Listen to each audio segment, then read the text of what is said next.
Knee pain, back pain, shoulder pain, ఎటువంటి మొండి నొప్పులనైనా తగ్గించే clinic Indo British advanced pain clinic.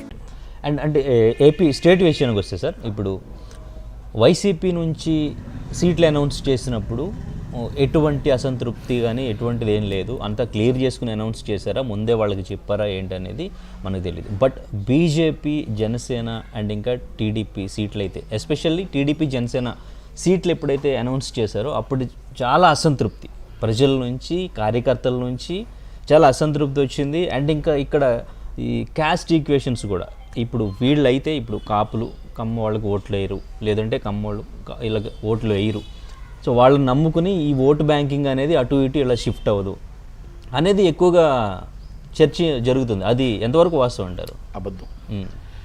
First Jaganmohan Reddy గారు, మీరు రజాకార్ సినిమా చూసారా? లేకపోతే హిట్లర్ పాలన అంటారు, ఏకఛత్రాధిపత్యం. ఆయనే వేదం, ఆయనే మాట, ఆయనే రాజు, ఆయనే మంత్రి. మీకు జగన్మోహన్ రెడ్డి గారి దగ్గర అపోజిషన్గా మాట్లాడిన వాళ్ళు కానీ ఎవరైనా సరే వాళ్ళు అక్కడి నుంచి ఇంట్లో వెళ్ళిపోవాల్సిందే బయటికి. కానీ వాళ్ళని ఉండండి, బుజ్జగించి మాట్లాడండి అనే మాట దాంట్లో ఉండదు. వాళ్ళు వద్దు అన్నా, వాళ్ళు ఏవదన్నా నీకు సీట్ ఇవ్వట్లేదంటే ఇవ్వట్లేదు, ఉంటుందంటే ఉంటుంది. యాజ్ అ కళాకంటిగా ఉంటుంది. ఉంటున్నావా, వెళ్ళిపోతున్నావా? ఉంటే నీకు నెక్స్ట్ భవిష్యత్తు ఉంటుంది, లేకపోతే నీకు లేదు. Yes or no, yes or no అంతే. ఎస్ అయితే చేతులు కట్టుకో, నో అయితే గుడ్ బై చెప్పు, జంప్ అంటే డైరెక్ట్ స్ట్రేట్ ఫార్వర్డ్. అక్కడ బొత్స సత్యనారాయణ గారైనా ఆయన దగ్గర నించోవలసిందే, ఎంత పెద్దటి వాళ్ళైనా ఎంతటి వాళ్ళైనా నించోవలసిందే. Okay, is the Jaganmohan Reddy గారి పాలన. మీకు అది చెప్తున్నాను. అందుకని నేను చాలా కోటీశ్వరుని, నేను చాలా గొప్పవాడిని అంటే ఆయన దగ్గర నవ్వు. ఆయనే రాజు, ఆయనే మంత్రి, ఆయనే గొప్ప వ్యక్తి, ఆయనే అధ్యక్షుడు. అందుకే వాళ్ళ మదర్ని కూడా, అమ్మ నీ పని నాకు అవసరం లేదు, ఆ చెల్లి నీ పని నాకు అవసరం లేదు, ఇంకో చెల్లెమ్మని అమ్మ నీకు అవసరం లేదన్నారు. బాబాయ్ ఆల్రెడీ చనిపోయాడు, బాబాయ్ ఎలా చనిపోయాడో కూడా తెలియని పరిస్థితుల్లో జగన్మోహన్ రెడ్డి గారి పాలన ఉంది. ఓకే, ఇది వాస్తవం. కానీ ఆయనకు అపోజిషన్ లేదు, అక్కడ ఉన్న వాళ్ళందరికీ గత్యంతరం లేదు. ఆయనకు అపోజిషన్ లేదు, పక్క పార్టీకి వద్దామంటే గత్యంతరం లేదు. ఏ పార్టీ గెలుస్తుందో తెలియదు, గెలిచిన తర్వాత రేపు పరిస్థితి ఏంటో తెలియదు. కనుక పోస్ట్ రాని రాకపోయినా అక్కడే ఉంటే బెటర్ కదా, ఏదో ఒకటి గవర్నమెంట్లో ఏదో ఒక పోస్ట్ ఇస్తారు కదా, మాకు కూడా జీతాలు వస్తాయి కదా అన్న ఆలోచనతో కొంతమంది అక్కడ ఉండిపోయారు. ఓకే, దానికి ఇక్కడ అయిపోయింది. క్యాస్ట్ ఈక్వేషన్ అడిగారు మీరు, ఇది జగన్మోహన్ రెడ్డి గారి పాలన.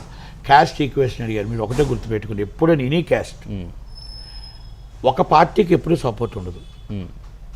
క్యాస్ట్ ఈక్వేషన్స్ ఎన్ని ఉన్నా రెడ్డి కమ్మాలు అందరూ చంద్రబాబు సపోర్ట్ చేయరు, కాపులందరూ పవన్ కళ్యాణ్ సపోర్ట్ చేయరు. అలాగే ముద్రగడ్డ గారు ఉంటే ముద్రగడ్డ గారు వెనకాల అందరూ కాపులు ఉంటారు.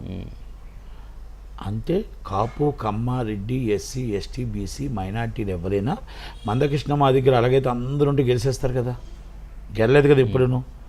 అలాగే కాపులుంటే ముద్రగడ్డ వదన గారు ఎప్పుడూ ఓడిపోతూనే ఉంటాడు కదా, మరి కాపులు అందరూ ఓటేస్తే పక్కోడు ఓటేయలేదా, గెలలేదు కదా. అలాగే ఇప్పుడు కమ్మాస్ ఉన్న ప్రతి కులం వారు ఓటేస్తేనే చంద్రబాబు గెలిచాడు, ప్రతి కులం వారు ఓటేస్తేనే చంద్రబాబు చిరంజీవి గారు గెలిచారు, ప్రతి కులం వారు ఓటేస్తేనే అందరూ గెలుస్తున్నారు. పవన్ కళ్యాణ్ గారు ఎందుకు గెలలేదు రెండు దాంట్లో? మరి కాపులు అంటే భీమవరం అంటే కాపులే కదా, మరి ఎందుకు గెలలేదు? కాపులు ఓటేయలేదా? కాదు. వైసీపీలో కాపులు ఉంటారు, టీడీపీలో కాపులు ఉంటారు, అన్ని పార్టీలో కాపులు ఉంటారు. పార్టీ కంటే కులం నాయకుడు ఇప్పుడు వచ్చాడు, కుల నాయకుడు. కానీ ఆయన సినిమా హీరోగా చాలా గొప్ప వ్యక్తి. కానీ పార్టీ కాడికి వచ్చేటప్పటికి మీకు కాంగ్రెస్ ఇష్టం, మీకు వైసీపీ ఇష్టం, మీకు సిపిఐ ఇష్టం, మీకు బీజేపీ ఇష్టం అనేది ఒక కనెక్టెడ్ పార్టీస్లో ఉంటారు. అందుకే క్యాస్ట్, అందుకనే మీరు అనుకోవచ్చు one side is voting caste పడిపోద్ది అనుకోవడం తప్పు. ఎప్పుడో బలమైన అంటే రామారావు గారు పార్టీ పెట్టేటప్పుడు అప్పుడు బలమైన వ్యతిరేకత ఉంది కాబట్టి రామారావు గారు పార్టీ గెలిచింది తప్ప ఇక్కడ బలమైన వ్యతిరేకతలు లేవు కాబట్టి అంత బేగా పార్టీ. రాజశేఖర రెడ్డి గారు చనిపోయేటప్పుడు కాంగ్రెస్ మీద వ్యతిరేకత ఉంది కాబట్టి ఇక్కడ రాష్ట్రంలో మరి అగ్నిగుండం అయిపోయి రెండు రాష్ట్రాలు విడిపోయాయి కాబట్టి ఆ కోపతాపాల మీద ఉన్నారు కాబట్టి వైసీపీ అనేది గవర్నమెంట్ వచ్చింది.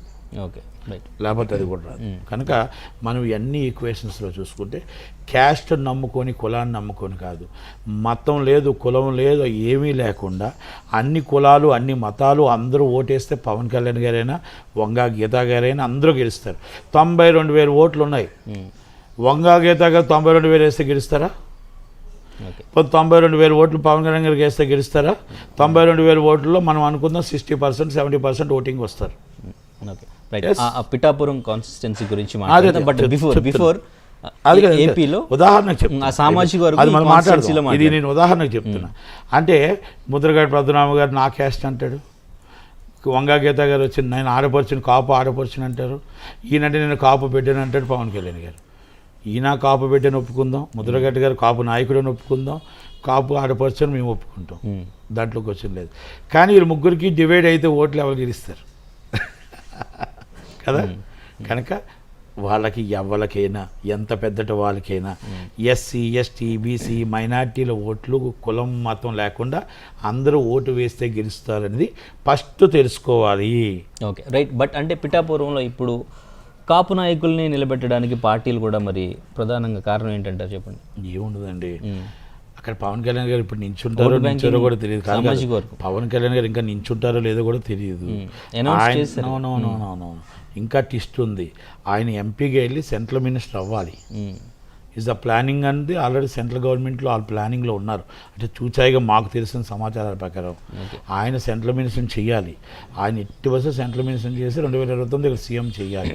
వాళ్ళ ఆలోచన, బీజేపీ వాళ్ళ ఆలోచన ఉంటుంది, వాళ్ళ ఆలోచనలు వాళ్ళకు ఉన్నాయి. కనుక మీరు జనసేన బీజేపీ ఒకటే, సపరేట్ కాదు. బీజేపీ అయినా జనసేన ఒకటే. కనుక అమిత్ షా గారు అండ్ మోడీ గారు చూసిన మేరకే పవన్ కళ్యాణ్ గారు నడుచుకుంటారు. నేను అనుకుంటుంది ఏమనుకుంటా అంటే ఆయన ఎంపీకి వెళ్తారేమో. ఓకే, మరి ఈ పిఠాపురం కాన్స్టిట్యున్సీ అందరికీ కొట్టుకుంటున్నారు, అందరు కొట్టుకుంటున్నారు అంతే. పవన్ కళ్యాణ్ గారు వస్తారు, పవన్ కళ్యాణ్ గారు వస్తారు, పవన్ కళ్యాణ్ గారు మేము ఎలా గెలగలుగుతానని ఆమె వెళ్ళి మొరపెట్టుకుంటుంది. ఎవరు గొంగ గీత గారు. చిరంజీవి గారే నాకు లైఫ్ ఇచ్చారు, చిరంజీవి గారే సీట్ ఇచ్చారు, చిరంజీవి గారు దాంట్లో నేను గెలిచాను, తర్వాత నాకు ఆలే మరి ఇచ్చారు, వాళ్ళ మీద నేను నించోబెట్టినా నేనేమి ఇబ్బంది పడతాను, మళ్ళీ నాకు ఇంకొకటి సీట్ ఇవ్వచ్చు కదా, ఏంటి ఈ పరిస్థితి, నాకు ఆయన మీద నేను గెలలేను కదా అన్న ఆలోచన ఆమెకు వచ్చేసింది. బట్ ఆవిడ చెప్తున్నారు కదా చాలా కాన్ఫిడెంట్గా గెలుస్తారు. బయటకు చెప్తున్నారు, లోన్ చెప్పట్లేదు కదా. బయటకు మైక్ కార్డ్ వస్తే నేను కూడా చెప్తాను. అండ్ ఇంకా అది కాదండి, బయట కాన్ఫిడెంట్ 175 సీట్స్ గెలుస్తాం అంటున్నారు. ఆయన కాన్ఫిడెంట్ 175 వస్తే మొత్తం టోటల్గా మళ్ళీ అందరు నిజం చేయించేస్తారా? మైక్ దగ్గర చెప్పింది కాదు, మైక్ లోన చెప్పిందే వినండి. మైక్ దగ్గర చెప్పింది ఏది నిజం కాదు. అలాగని నేను చెప్పినవన్నీ నిజాలు కావు అనుకోకండి. నాకు ఏ పార్టీతో సంబంధం లేదు కాబట్టి నేను చెప్పినవన్నీ నిజాలే. అంటే ఇప్పుడు పవన్ కళ్యాణ్ గారు పిఠాపురం నుంచి పోటీ చేయరు అంటారా? చేయడం నేను అన్నట్లే, ఏదైనా జరగవచ్చు అంటున్నా. చేస్తే గెలుస్తారంటారా? ఎవరు? పవన్ కళ్యాణ్ గారు గెలిచే సీటే ఫస్ట్ పిఠాపురం ఆయనే గెలుస్తాడు. ఓకే, ఈమెకు డిపాజిట్లు రావు. ఓకే. గీతా గారు నేను ఒకటి అడుగుతా, వంగ గీతా గారు ఎప్పుడు ఆమె ప్రత్యక్ష రాజకీయాల్లో గెలిచారు చెప్పండి?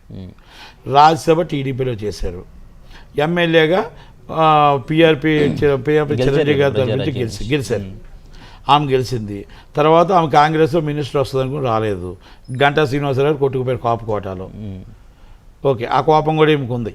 ఏమని, నాకు వచ్చి పిఆర్పీలోని నాకు కాంగ్రెస్ చేరితే నాకు మినిస్టర్ పదవి ఇవ్వలేదని ఉంది కోపం ఒకటి.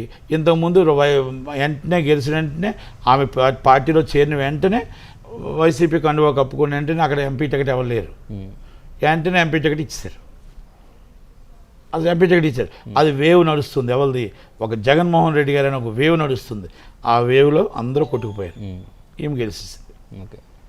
మామూలుగా గెలగలుగుతారా? 25 మంది ఎంపీల్లో ఇప్పుడు ఎంపీలు ఎందుకు మార్చారు? ఆ రోజు గెలిచారు కదా, ఇప్పుడు 25 మంది ఎంపీలు గెలవాలండి, గెలగలుగుతారా? అంత వేవ్ జగన్మోహన్ రెడ్డి గారికి ఇప్పుడు లేదు. మీరు ఉందని ఒప్పుకుంటారా? లేదు. అలాగని చంద్రబాబు నాయుడు గారికి మొత్తం వేవ్ కొట్టుకొచ్చేస్తున్నాం. చంద్రబాబు నాయుడు గారు కూడా వేవ్ లేదు. ఆయన కూడా అర్థం కాని పరిస్థితులు ఉన్నాడు.